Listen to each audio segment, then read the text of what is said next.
Chers lecteurs du Lyon Multiblog, aujourd'hui nous nous rendons à Paris pour assister au lancement du projet Sport féminin toujours sous la houlette de la ministre des Sports Laura Flessel. À ses côtés pour soutenir ce projet, Olivier Schramek, le président du CSA, Marlène Schiappa, la secrétaire d'État pour l'égalité homme-femme, et Alison Pinault, récente vainqueur, championne du monde avec l'équipe de handball féminin. Alors pour vivre cette journée de l'intérieur, suivez-nous.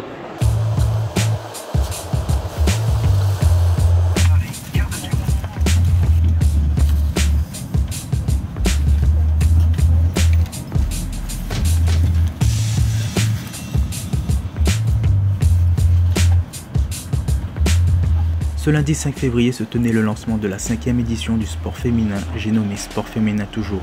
Cette édition se tiendra les 10 et 11 février prochains et aura pour objectif de mettre en lumière le sport féminin sur les diverses chaînes de télévision et de radio nationales.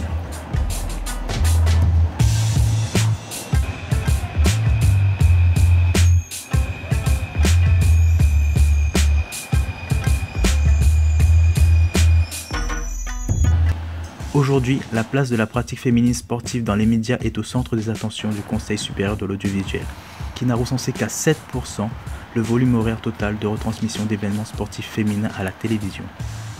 Une carence médiatique due notamment au nombre encore insuffisant de femmes présentes dans les émissions sportives, selon Olivier Schramek, le président du CSA. Alors, pour la présentation des émissions sportives, nous avons déjà de très bons résultats. Vous verrez notre dernier rapport, il atteint 45%. Mais en revanche, s'agissant des journalistes elles-mêmes ou des participantes aux émissions de flux, les chiffres sont encore très décevants. Et c'est cette sensibilisation aux chiffres qui va aider les médias à progresser. Pour Alison Pinault, championne du monde de handball et marraine de l'événement, l'écart entre les hommes et les femmes est encore bien présent dans les mentalités. Le jour où on arrêtera de faire cette différenciation, ça voudra dire qu'on aura franchi un vrai cap dans notre pays et que les inégalités, je dirais, seront beaucoup moindres, si je peux dire ça comme ça. C'est vrai que moi ça me chagrine ce terme, mais malgré tout on sait qu'il existe parce qu'il y a toujours ce écart, qu'on n'est pas représenté à notre juste valeur, que la place qu'on occupe à la télé est infime comparée aux hommes. Et pourtant nous faisons les mêmes efforts, les mêmes sacrifices. Donc voilà, mais le combat, je dirais, ne fait que commencer, ça continue. Le fait qu'il y ait eu quelques années auparavant l'organisation du championnat d'Europe en France de basket. Là, il y a eu, donc on a été championne du monde, mais en 2018, donc championnat d'Europe de handball qui arrive à la maison.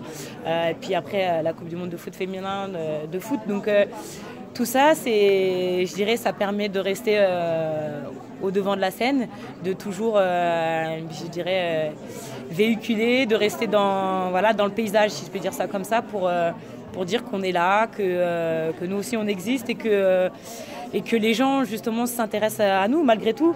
Parce qu'on n'en parle pas assez, mais les gens sont intéressés quand on leur donne la possibilité de voir en clair les choses. Les gens sont curieux.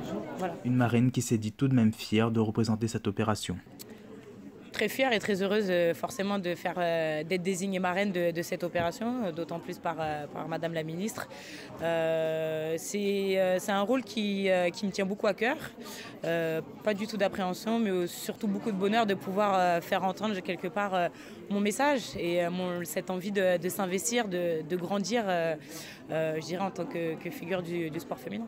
Vous se présentez le 10 et 11 février ?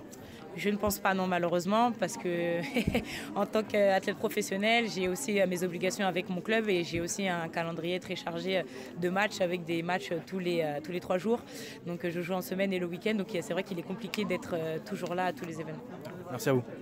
En 2017, le sport féminin a suscité un engouement sans précédent sur les chaînes de télévision, grâce notamment au championnat du monde de handball et de rugby et à l'Euro de football féminin. Une situation encourageante donc pour l'avenir.